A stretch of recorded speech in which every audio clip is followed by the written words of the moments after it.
Go to Webinar Control Panel to allow all attendees to hear you. This system will notify you once you begin your broadcast.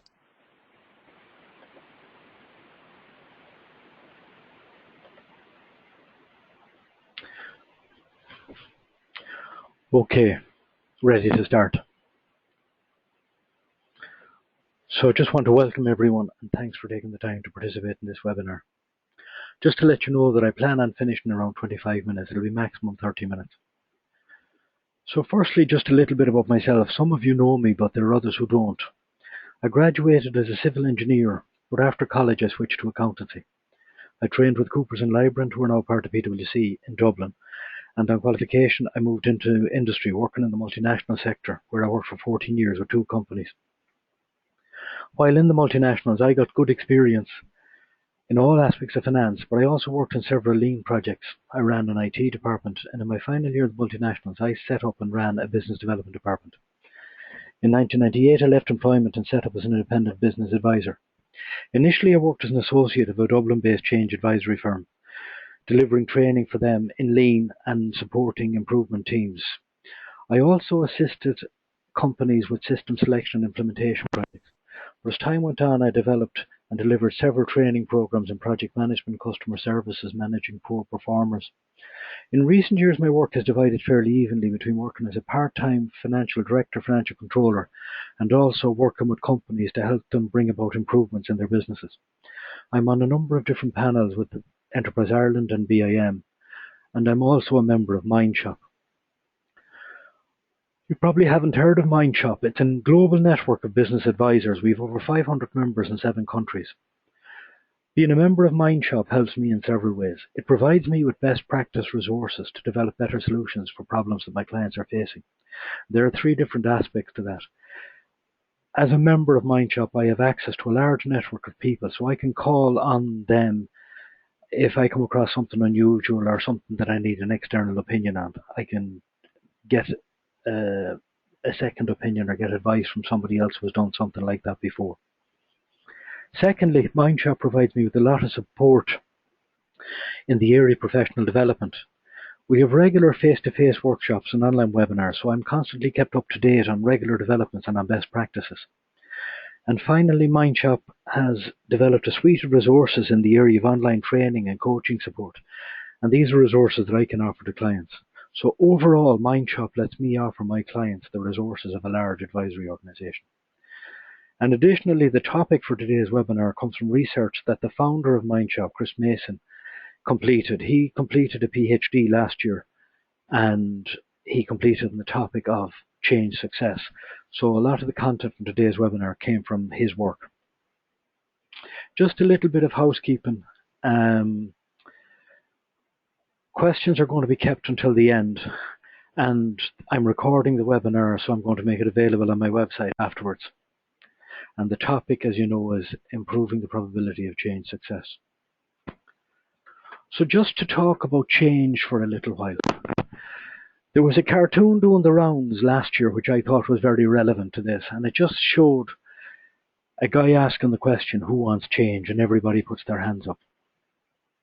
But if he modifies the question that he asks, if he says, who wants to change? The hands go down. And I think the message from that is that we're all keen on change unless it's going to happen to us. We're less comfortable about changing ourselves than maybe we are about saying other people should change. The difficulty with that is that change is a fact of life. If we look at the modern world, change is everywhere. On your screen, you're going to see a quote from Steve Amos. He was a CEO for Microsoft and Apple in Asia Pacific. And he was saying, if there's a common theme in business today, it's that there are many, many agendas that leaders have to consider. They have to be more innovative, more productive, more diverse, more tech-savvy, more global. The common theme, however, is change. We're all under pressure, and we're all looking to benefit from that change. And I can see that even in my own business. There have been huge changes in how I do things since I started. A few examples would include like this webinar, online training, me having Skype calls with clients who are at the other end of the country, using Skype and using other online tools to collaborate on documents. So there's been huge amounts of change. So change is important, and organizations undertake an awful lot of activities. But are those activities successful? The answer is that only 30% of change projects succeed. At this stage, that's a very well accepted statistic. It's in all of the academic literature. But what that means is that a lot of time, a lot of effort and energy are wasted on initiatives that come to nothing. Many companies make several attempts before they either achieve some level of success or else they simply give up. If you consider in your own company, consider the value of being able to change the probability of success for your initiatives.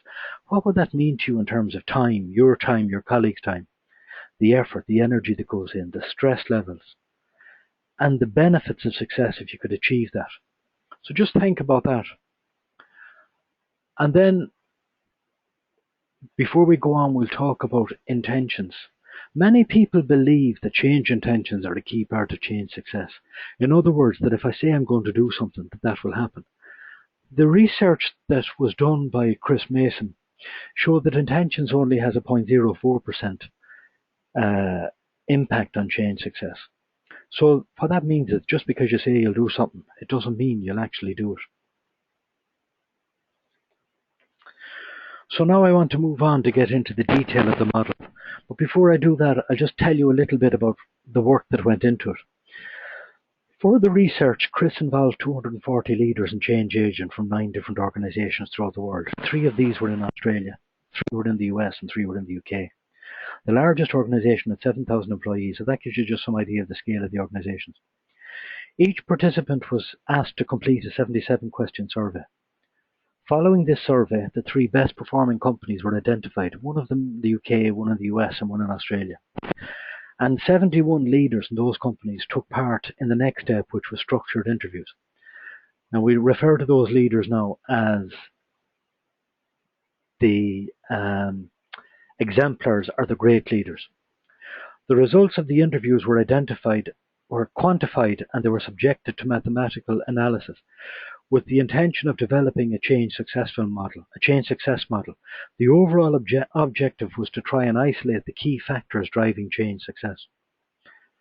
So 3 factors were identified. Readiness, how ready is the organisation to implement change? And that accounted for about 30% of the overall weighting. Capability, did the organisation have the skills, the people, the resources to implement change? And lastly, the overall attitude of the organisation to change. So readiness accounted for 30, capability for 40, and beliefs for 30 out of the overall 100%. And what we came up with was a model where, and you can see that, readiness, capability, and beliefs. Within readiness there were 5 factors, within capability there was 2 factors, and within beliefs there were 3 factors. So each factor in readiness accounted for 6% of the 30, so 5 sixes is 30. Within capability, each factor accounted for 20%, so 2 20s is 40, and beliefs it was 10%, 3 10s is 30. So we're going to go on now to look at the factors making up change readiness. The first factor is leadership support. And that asks the question, to what degree does the leader of the change initiative visibly and emotionally support the change initiative? In other words, do the people in the organisation believe that this is an important initiative? The second factor was the need for change. So to what extent do the change participants believe there's a quantifiable need for improvement between now and between what the change initiative is trying to achieve? Do people understand that urgency? Is that across the organisation? The third factor in change readiness, or the third element, was to what degree do the change participants see the benefit for themselves in participating in the change initiative? Does it matter to them if the change initiative is successful or not? The fourth factor is the change process. To what extent do the participants believe that the change process being used is most appropriate for the change initiative? Are they confident that the process is the right one for them? The last element then is the confidence element. So to what extent do the change participants have confidence in themselves and in the organisation to achieve what is needed for the change initiative to be successful? And you have to bear in mind that past experience is relevant here. If your organisation has gone through a number of different initiatives in the past that haven't been successful. What's the likelihood of people in the organization thinking, oh, here we go again, this one's not going to work either? Now, as part of the overall research, the answers to the various interviews and questions were reviewed to try and identify what it is that the great leaders, that the exemplars do that are different from we'd say the average or the other leaders. And what came out for that as regards change readiness is that the good leaders, the great leaders, scored 22% higher in walking the talk. They acted to support what they were saying. Great leaders scored 10% higher in visibly supporting change throughout the organisation. Great leaders scored 12% higher with regard to their peers in making the change stick. And lastly, and this is a strange one, great leaders scored higher, 9% higher in being motivated by higher wages. So I suppose the message here is that if you walk the talk, if you're visibly supporting the change, and if you're visibly assisting people in making the change stick, much higher chance of the change being successful. The next factor then is change capability. So looking now at that, the question is to what degree do the change participants believe that they have the capacity to perform reliably and satisfactorily to perform the tasks that are needed by the change initiative. That's on the people side. On the organisational side, to what degree do the change participants believe that the organisation has the capacity to perform reliably and satisfactorily the relevant tasks for the change initiative? Now, when I think of capability, the people side is clear. People will have their own individual and unique skills and capabilities. Organisational side, then we're looking at the systems and the procedures, communications, how everybody works together. That's one way of looking at it. Another way of looking at it is to look at the two dimensions to capability. There's an operational dimension, and for individuals that means, the capabilities that are required maybe just to earn a living. For organisations, it would mean the capabilities that are required to operate successfully. So they're the operational capabilities. Additionally, you have dynamic capabilities. For an individual, that might be the capabilities that enable you to improve how you earn a living. For an organisation, the capabilities that enable you to improve the success of the organisation. Now, when I think of those, I also think that the dynamic capabilities refer to your capabilities to respond to changes externally, to changes in the environment. So how well are you able to do that? So there's a number of different ways of looking at capabilities. And again, what learning points came from this? The key point here was that the great companies, and we'd say the average companies, they all scored quite highly in terms of capability.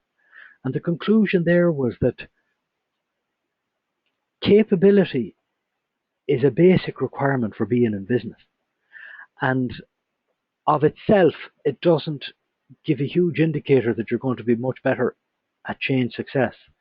It's an essential, it's a ticket to the game, it's an enabler, but it's not an accelerator. So across the board, the companies seem to score the same or similar. So it has to be there, and it's like a threshold requirement. It has to be there to a certain level, but it's not a great predictor of overall success, change success. Now moving on to change beliefs. There are three elements here, and there's a typo on this slide. Under significant error, significant others, that should say out of 10, not 11%. The 11% is wrong. So the question is, to what extent do the change participants believe that the people significant to them think that their participation in the change project is important? Bear in mind that every employee is considered to 5 to 7 people whose opinions matter to them and who could be a significant influence on how they approach their job. So the question is, what's the effect that those significant others, that those influencers have on the people in the change project? The second element is attitude, and the question here is, how strong is the change participants' attitude to the change initiative? And the last section is perceived difficulty. So to what extent do the change participants feel that they have everything they need to be able to deliver on the tasks that they have to complete as part of the change projects? And if we go back then and look at what we can learn from the great leaders scored 14% higher Sorry about this now. I shouldn't have done that.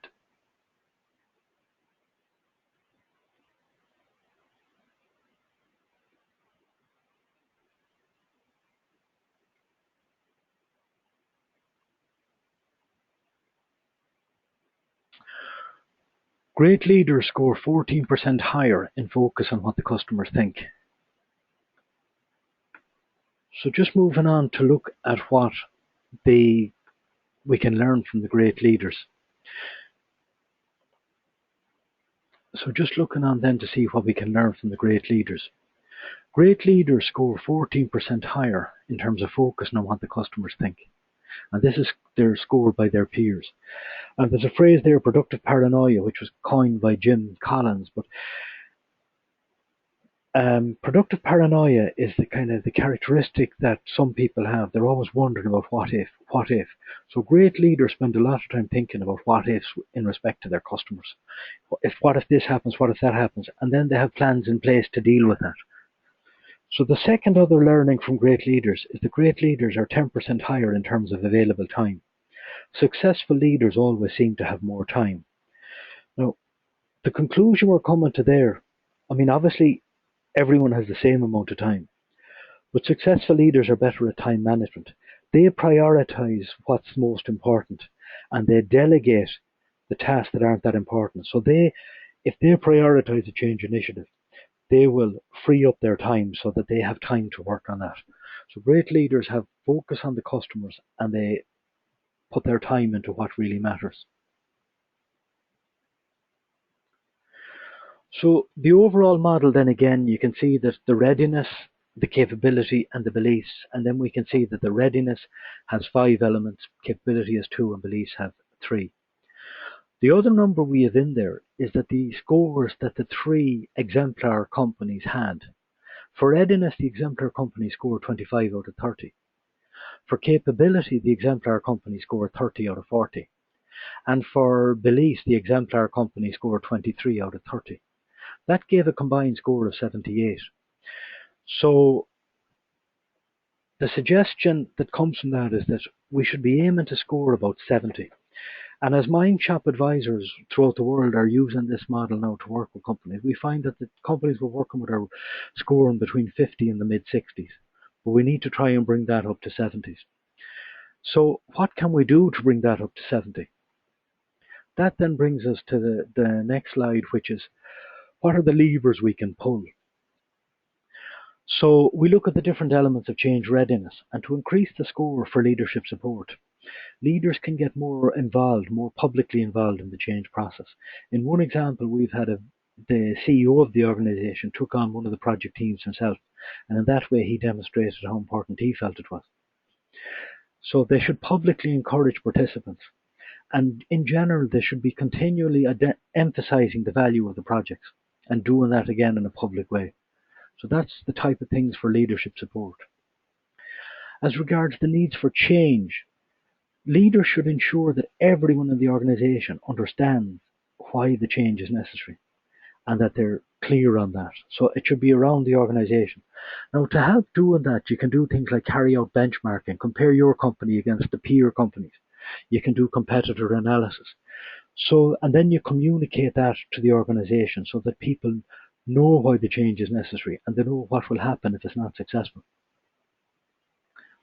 Moving on then to the what's in it for me, the WIIFM.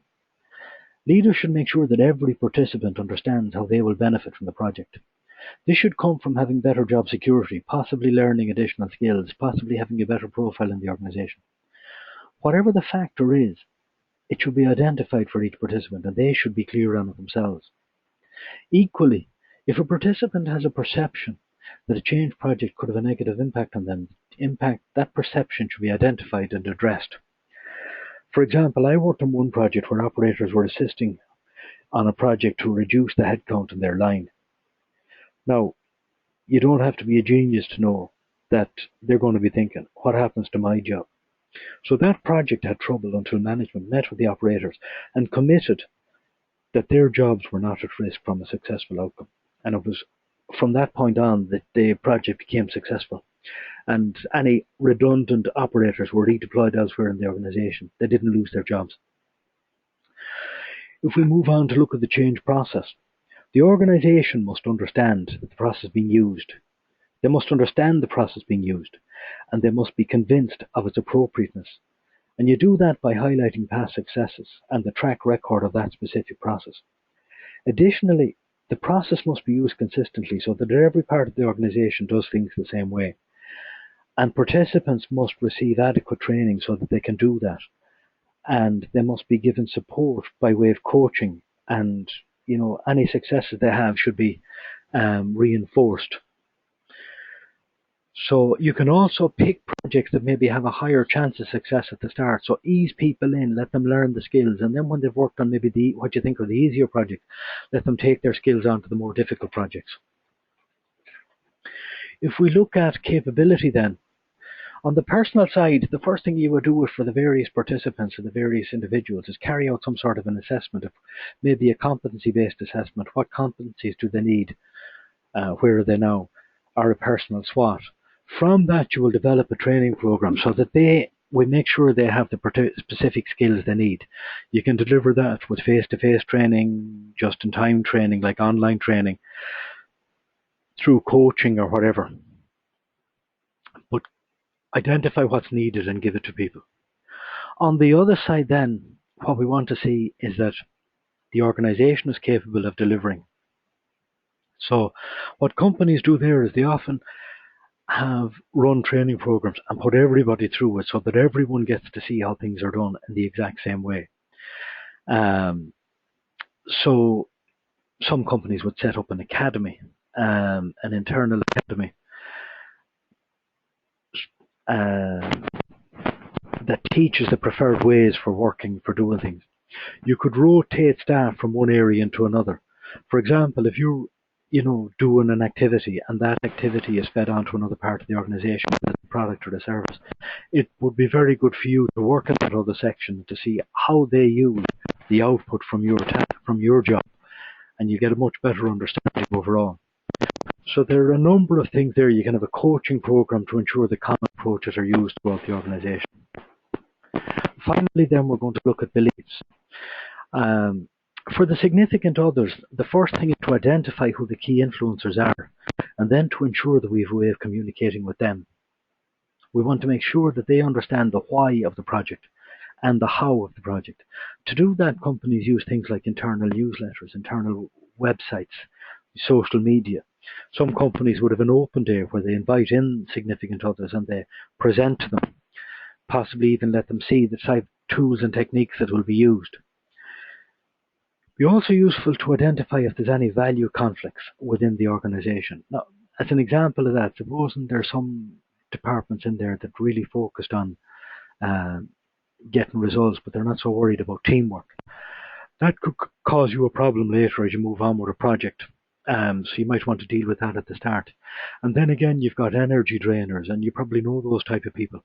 The type of person that if you spend a little bit of time with them, you come away feeling negative or just feeling generally drained.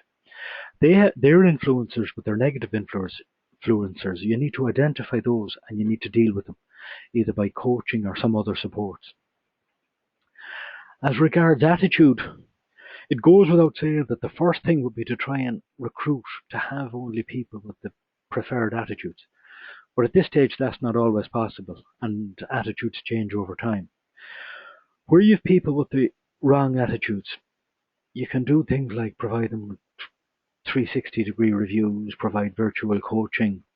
360s can be helpful for them to see how they're perceived and to understand why they themselves as individuals need to change. And there are a lot of tools out there helping people make changes with beliefs.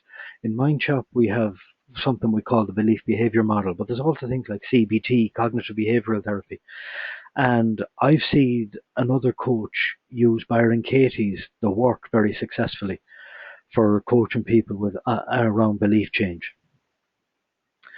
The last section then is perceived difficulty, this part of beliefs.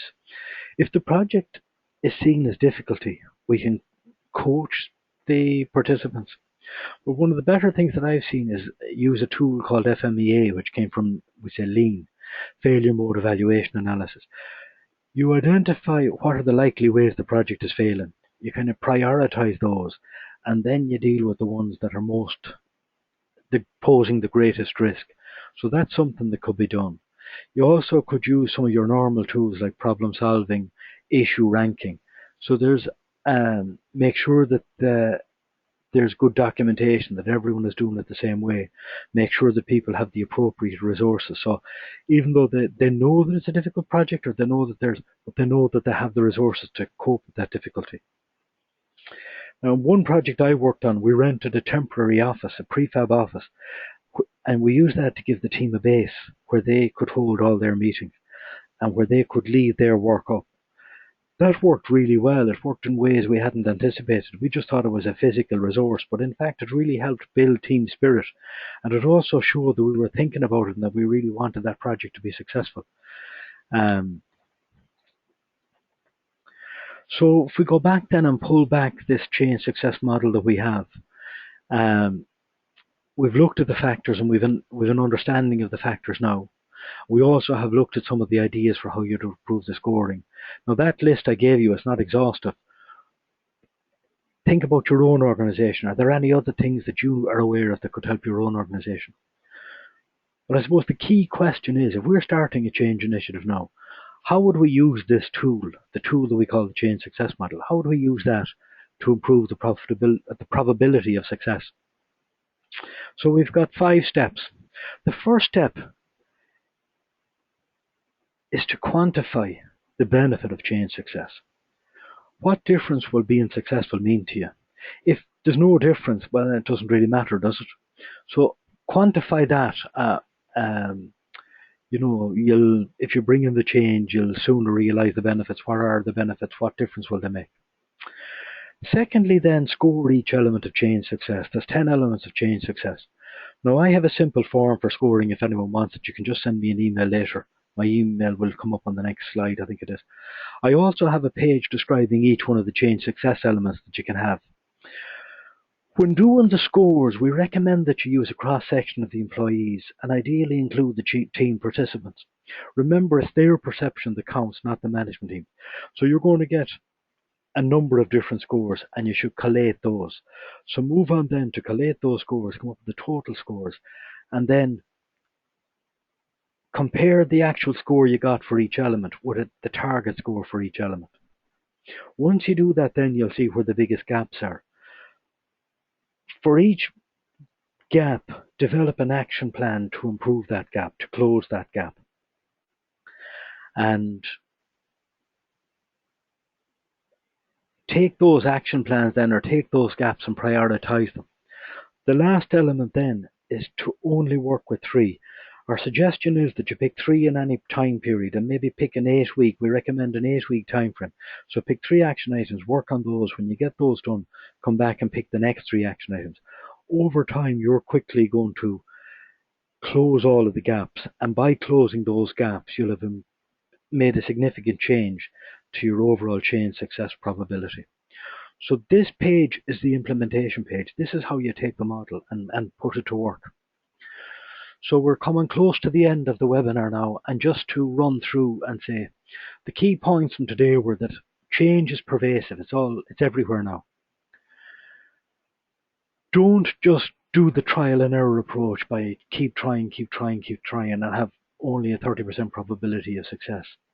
Use the change success model to identify the biggest blockages to change success and then develop action plans to overcome those blockages. And that's essentially the message from the webinar.